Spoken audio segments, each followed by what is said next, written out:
Why is landscape lighting important in Palm Springs, Palm Desert, and the Coachella Valley especially? Well, I actually just had a client ask me that. They were wondering, why is lighting so pushed heavily out in these desert communities of California?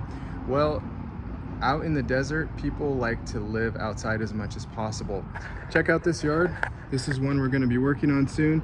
We got some nice plants, some nice shrubs, but the weather at night is so nice. And as the days get shorter, we want to spend more time outside. So what is important about it? How do we do it so it's done right? Well, my name is Taylor. I'm with ValleyScape Irrigation and Lighting. What we do is we look for anchor points in the yard. So we have some beautiful plumeria trees. We definitely want to light those up. This is a very visual area right here. Then going down this way, we don't need as much. It's maybe a little more for security down on this side of the yard.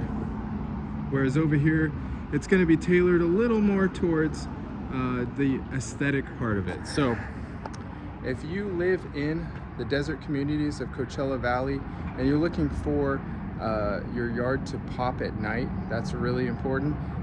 Reach out to us. We're more than happy to give you some ideas or even send you some pictures of things that might help your project. Thanks for watching this video.